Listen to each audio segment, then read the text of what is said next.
prueba todavía sigue siendo un buen estándar, así lo definimos en el laboratorio de microbiología, para el diagnóstico de lo que se llama sepsis, ¿sí? Entonces, estamos frente a un examen de suma importancia y a su vez de ser importante, también bastante delicado, ¿sí? ¿Por qué? Porque a través de este examen lo que vamos a hacer es detectar los microorganismos o el microorganismo que está invadiendo el torrente sanguíneo. Si es una bacteria, lo voy a denominar bacteriemia. Si es un hongo, lo voy a llamar fungemia, ¿sí? Porque es la invasión de esos microorganismos extraños al torrente sanguíneo y por ende la sangre es un líquido aséptico, o sea, no debería haber ningún tipo de microorganismo. Si basta que haya uno, el paciente está en problema. ¿Estamos? Entonces, ¿qué es la sepsis? La sepsis es una disfunción orgánica que amenaza la vida debido a una respuesta desregulada del hospedero a una infección. Y el panel que está abajo es sepsis every second counts. ¿Qué significa? Cada segundo cuenta. ¿Sí? Cada segundo para el paciente que ha llegado a tener este cuadro clínico por X motivos, ahorita les voy a decir cuáles son las fuentes, el paciente está en cuenta regresiva para poder ayudarlo y reportar los resultados de los hemocultivos y que esta respuesta de laboratorio primero, donde se ha enviado la muestra de sangre, sea la respuesta rápida en primer lugar, en segundo lugar que sea bastante confiable, por no decir precisa, y que esto llegue a la mano del clínico y el clínico pueda actuar inmediatamente con la terapia antibiótica o la terapia antifúngica. ¿Estamos? Aquí sí, en este examen se tiene que hacer un perfil tanto para las bacterias, enterobacterias, cocos, en sus diversas presentaciones, entero, estrepto, y también para las levaduras. También se tiene que hacer, ahí sí correspondería hacer un antifungigrama, en el otro un antibiograma. ¿Estamos? Entonces, ¿cómo el clínico llega a este diagnóstico? Bajo este tema que se llama el CUBE-SOFA, ¿sí? El CUBE-SOFA o el SOFA pues es una serie de indicaciones multiorgánicas en la cual el paciente va a empezar a tener una desregulación, un mal funcionamiento de estos indicadores. Por ejemplo, una disminución de la presión de oxígeno y CO2. ¿Qué quiere decir? El paciente va a sufrir una hipoventilación, va a empezar a hacer una frecuencia respiratoria cada vez más baja, ¿sí? Glasgow Coma Scale. ¿Qué significa el Glasgow? El Glasgow es una escala que evalúa el sistema nervioso central, digamos, el nivel de conciencia. El paciente, cuando tiene una invasión a través de microorganismos, el paciente pierde la conciencia, pierde la noción del tiempo, ¿sí? Hipotensión por vasopresores, más o menos tiene que ver también con una afectación renal. Aumento de bilirrubina, que tiene que ver con el tema del hígado, una desregulación hepática, ¿sí? Y cuando hay falla en el hígado es bastante peligroso. ¿Por qué? En el hígado, ¿qué encontramos? ¿Cuál es, además de las enzimas hepáticas, cuál es la función del hígado?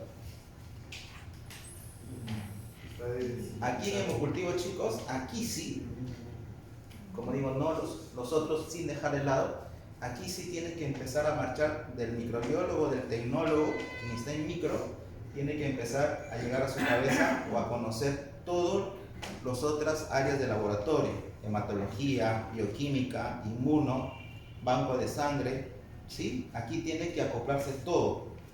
Cuando yo me refiero al hígado, ¿por qué es peligroso que el hígado empiece a ver un mal funcionamiento? Porque en el hígado están los factores de coagulación. Y ustedes han escuchado que cuando un paciente está con un cuadro séptico o sepsis, el paciente empieza a tener una hemorragia interna. Y esa es muchas veces la causa de muerte. ¿Estamos? Porque el hígado está empezando a fallar. Y uno de los indicadores es la bilirrubina. Plaquetas disminuidas propias de la hemorragia interna que pueda sufrir el paciente, porque la función de las plaquetas, ¿cuál es? Formar el tapón plaquetario, ¿sí? Y empieza a haber ahí un tema de sangrado. hay un aumento de creatinina y oliguria. O sea, ya el riñón no empieza a regular de manera correcta todo, digamos, el balance hidrolítico del paciente, y él empieza a ver una deficiencia renal o una insuficiencia renal, en la cual el paciente ya empieza a tener una serie de, digamos, de afectaciones en su organismo, ¿no? Entonces, eso es más o menos lo que es, y todo eso mayor a 2 con el tema del lactato de deshidrogenasa. El lactato de deshidrogenasa es una enzima bioquímica que más o menos tiene varios indicadores, pero ya cuando es mayor o igual a 2, el lactato me dice que hay un funcionamiento multiorgánico irregular. ¿Se entiende? ¿Sí? Eso es bastante importante. Es SOFA, pero hay una denominación llamada Q-SOFA. Q-SOFA significa, la Q de queso significa rápido. ¿Qué quiere decir?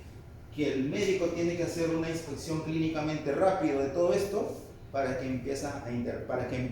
él pueda intervenir en el cuadro infeccioso, solicitar hemocultivos y empezar con la terapia antibiótica de forma inmediata. Este es un banner bastante interesante en la cual hay un Día Mundial de la Sepsis. Estamos hablando de los 13 de septiembre de cada año. Más o menos alrededor de 27 a 30 millones de personas desarrollan sepsis.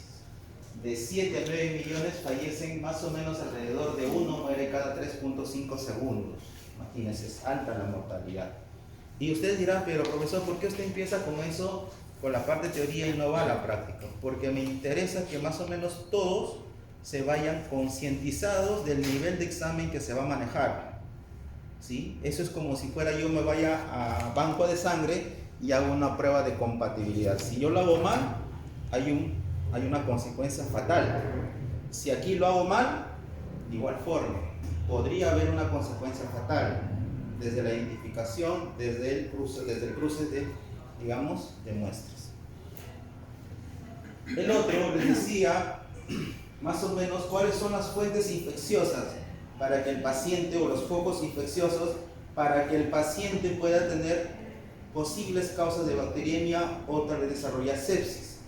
Uno de ellos es la neumonía. Cuando el paciente, sobre todo paciente geriátrico, paciente de la tercera edad, empieza a sufrir, o tal vez un paciente neonato, tiene un cuadro de neumonía, este microorganismo de alguna manera en cualquier momento puede atravesar la barrera hematoencefálica y empezar a invadir el torrente sanguíneo. Es un foco infeccioso. Otro es infecciones del torrente sanguíneo. Ejemplo muy claro es la salmonela en hemocultivos, que también es bastante peligroso. El otro son las infecciones abdominales, por ejemplo apendicitis, diarreas infecciosas, infecciones de la vesícula. Otro puede ser también infección del tracto urinario. Cuando las infecciones no son tratadas a tiempo, primero empieza con cuadro de cistitis, de ahí el microorganismo migra al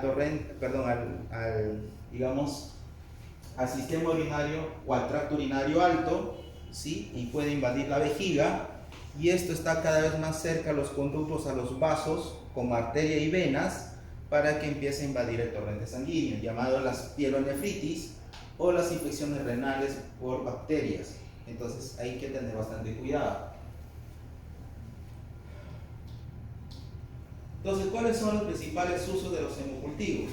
¿Para qué yo hago hemocultivo? Como todo lo que hemos estado viendo aquí en el tema de los cultivos, el hemocultivo me dice confirmar la etiología infecciosa. ¿Qué significa la etiología infecciosa?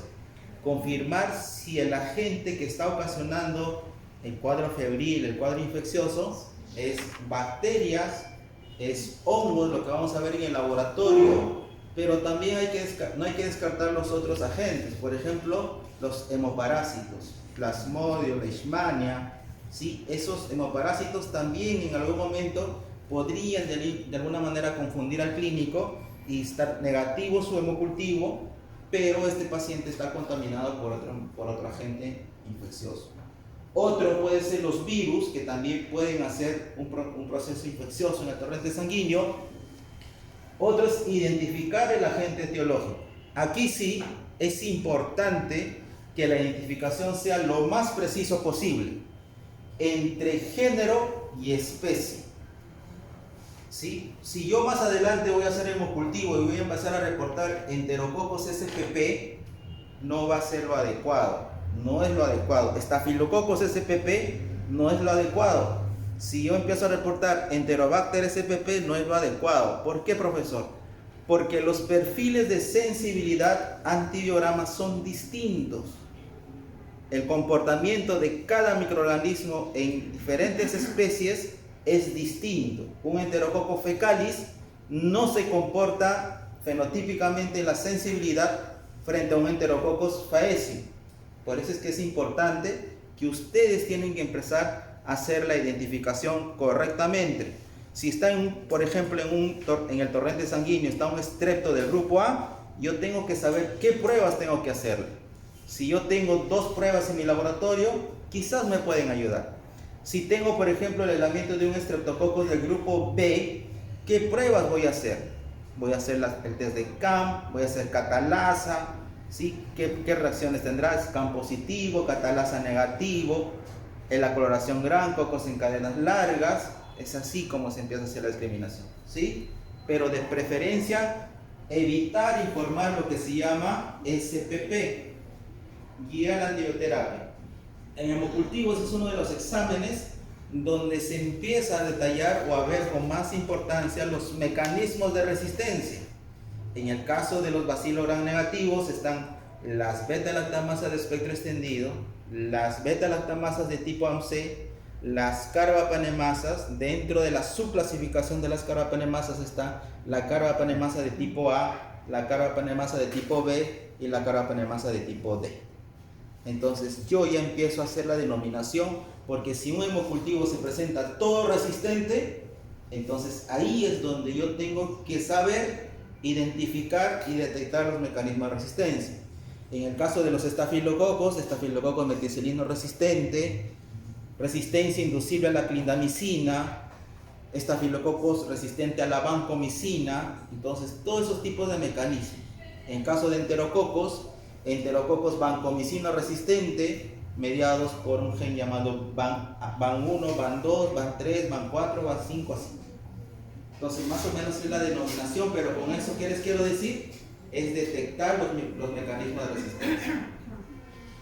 El otro tema es los hongos. Los hongos que más se aíslan en hemocultivos son las levaduras, ¿sí? Por ejemplo, Cándida y sus diferentes especies, Cryptococcus, ¿sí? Esas son las 2 levaduras que más se aíslan. En el tema del antifungigrama se debe considerar por lo menos 6 antifúngicos: fluconazol, boriconazol, micafungina, caspofungina, flucitocina y anfotericina B. Esos son los antifúngicos que se debe considerar en el antifungigrama. Profesor, ¿eso dónde lo obtengo la información? En el manual de la CLSI, en la M60. ¿Sí? Ahí lo puedo conseguir, los puntos de corte para hacer el testeo de estos antifúngicos. ¿Se entendió? Repito los antifúngicos. Sí. Fluconazol, boriconazol, micafungina, caspofungina, flucitocina y anfotericina B. ¿En dónde nos quedó bien? Micafungina, caspofungina, flucitocina y anfotericina B. Sí, por favor. Sí, porque me está contagiando ahorita. Listo.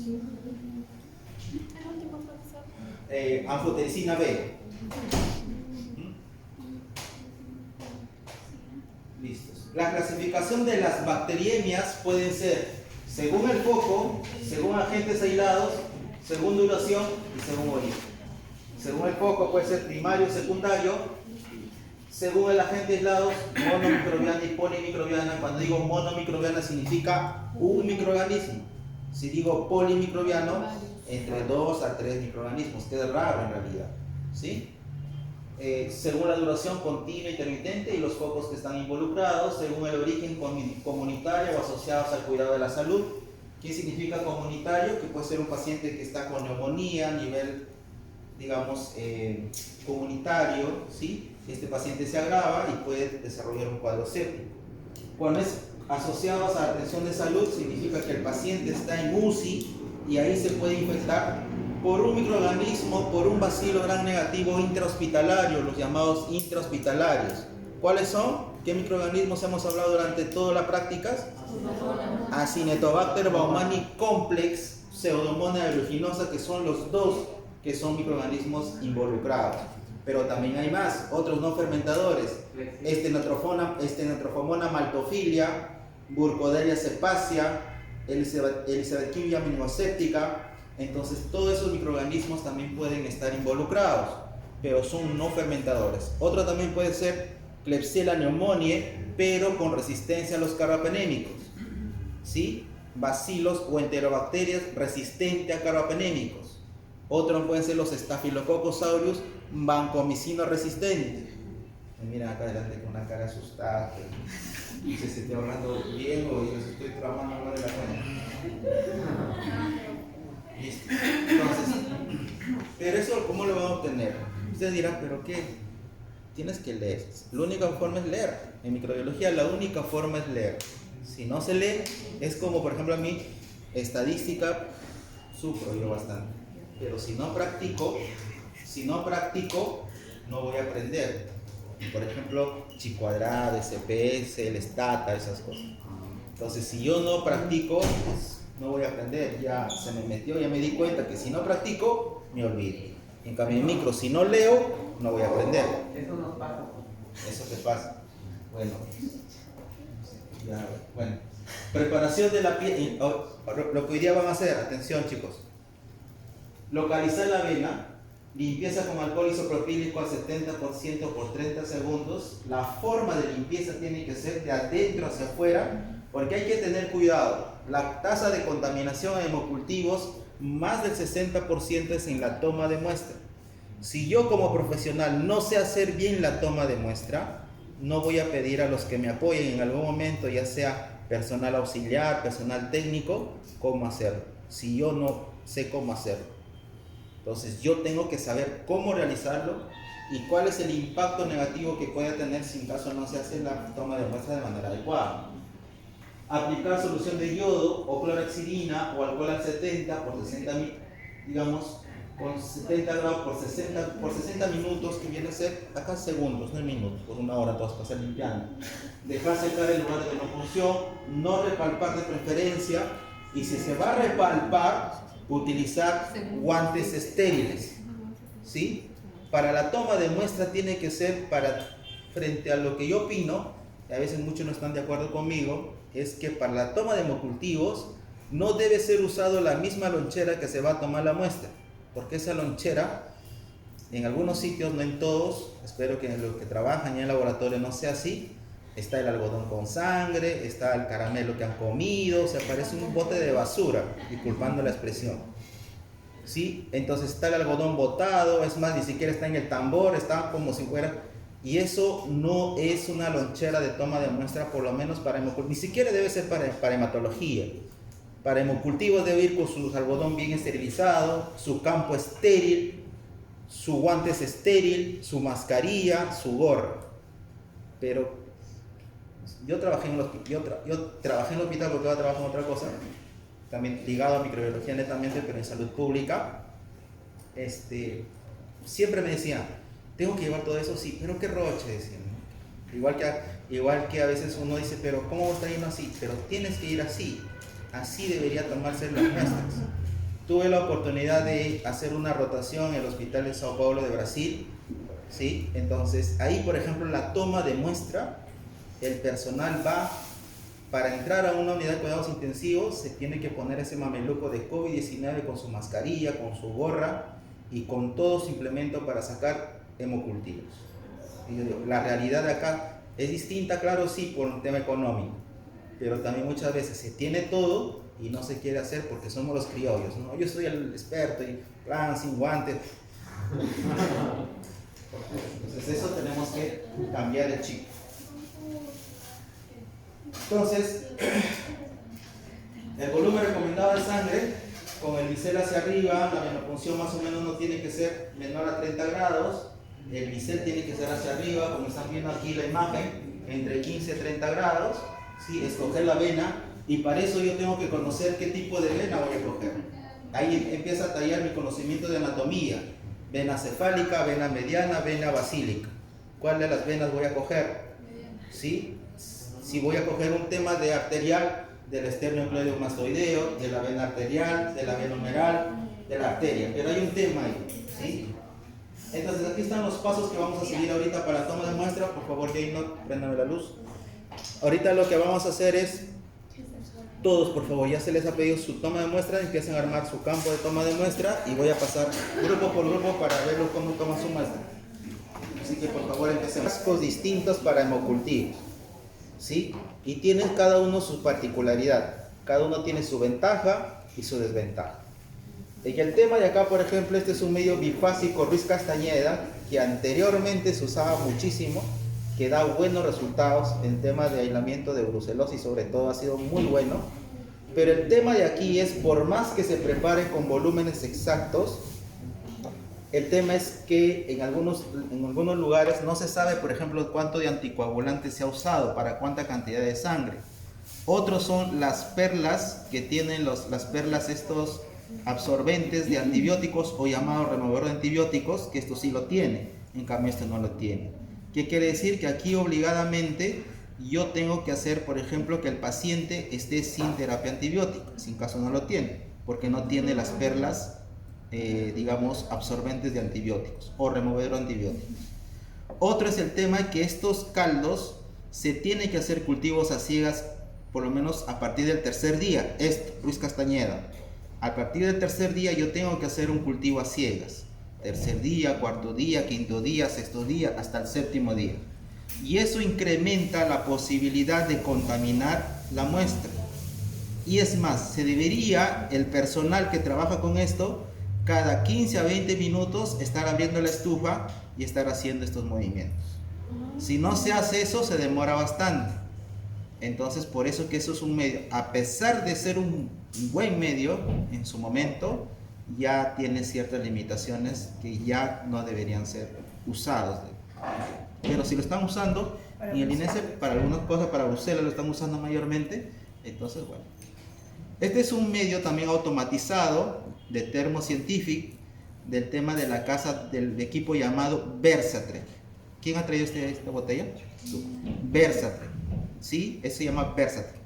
Esto, como ustedes pueden darse cuenta, no tiene las perlas como esto, ¿sí?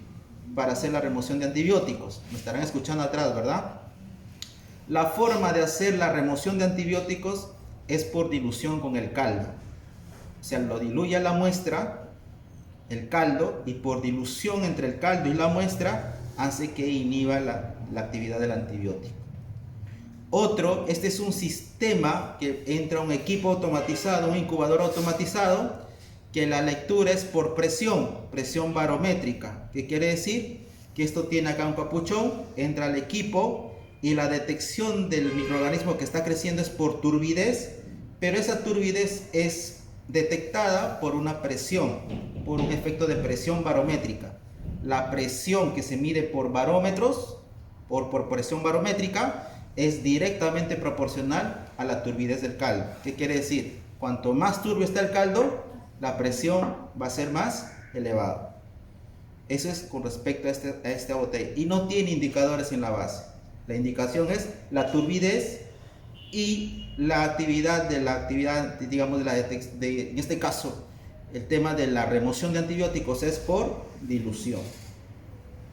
Este otro sistema, y además la botella, en estos dos frascos, la botella es de vidrio. Si tú lo sueltas al piso, como dice, te fregaste, perdiste la muestra y estás expuesta o expuesto a tener un accidente laboral primero y a perder la muestra que se haya sacado. El tema de esto por el tiempo también, y en el caso de esto por entrar a un equipo automatizado, el tiempo del resultado, si está negativo, es 5 días, porque en el sistema está presionado así, pero aquí hay como un imán que le hace que gira todo esto. Entonces está en constante movimiento. ¿Y por qué movimiento, profesor? Porque cuanto hay más movimiento, el metabolismo del microorganismo se acelera. Y también el equipo forma una curva de reacción de crecimiento entre tiempo y refractancia. Este es entre tiempo y presión barométrica.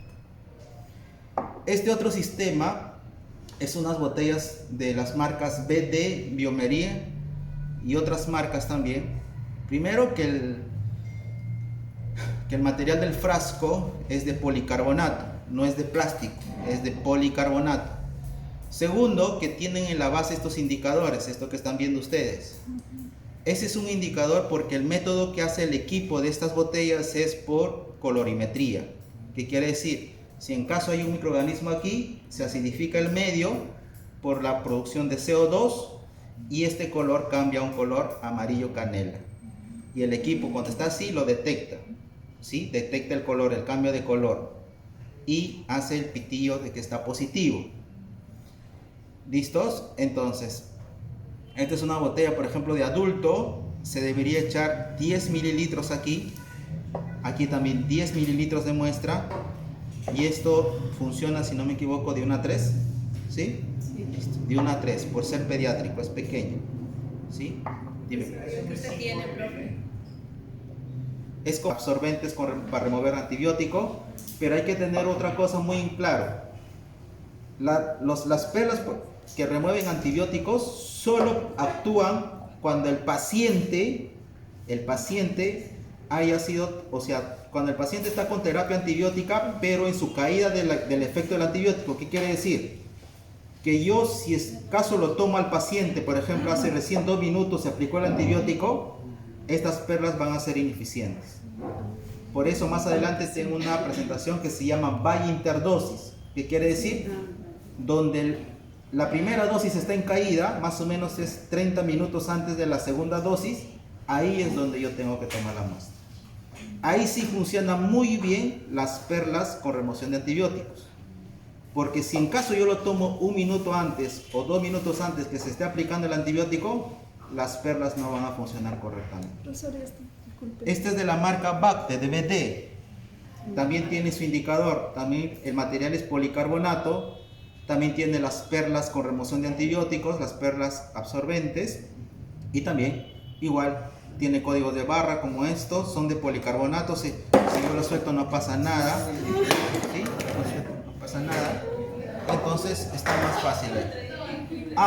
Y es más, estos tienen anticoagulante. El anticoagulante se llama SPS. No es ni EDTA, no es ni citrato.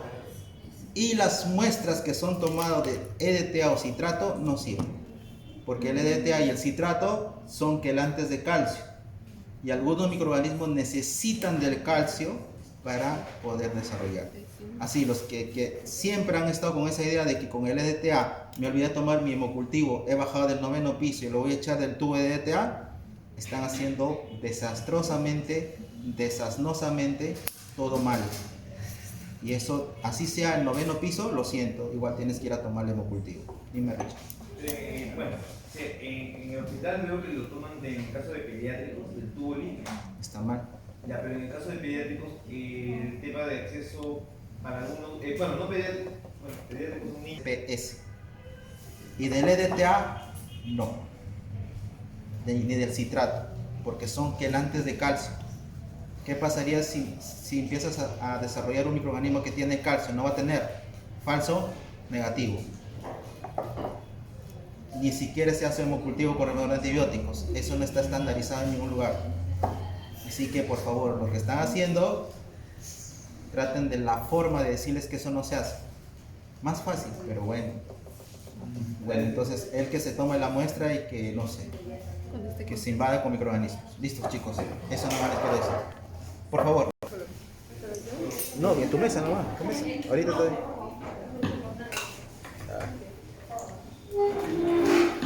¿Es una cepa? Eso le van a echar a tu muestra que te han sacado. Lo vas a contaminar tu muestra. Sí, ahorita les doy la cepa. ¿Ese caldo qué caldo es? Ese es caldo nutritivo. Ya. Dice calditas. ¿El caldo cuánto se va a echar? ¿Qué? ¿Cuánto se va a echar del caldo de dilución? Todo. Ya, lo vas a infectar.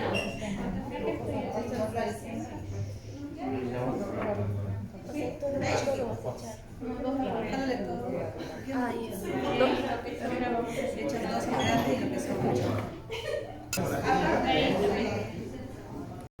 Porque me eché lo prendido, ¿no? El día miércoles conmigo va a ser la batería bioquímica. El miércoles la batería bioquímica lo dejamos hasta el día miércoles. El día miércoles hacemos la batería bioquímica, pero ustedes tienen que mirar de algo para saber qué cosa es. ¿Ya? Porque si no, si yo les digo que hagan de chocolate y sangre, no todos tienen la misma expertise y conocimiento de la serie. Entonces el día miércoles vamos a hacer la lectura. ¿Estamos?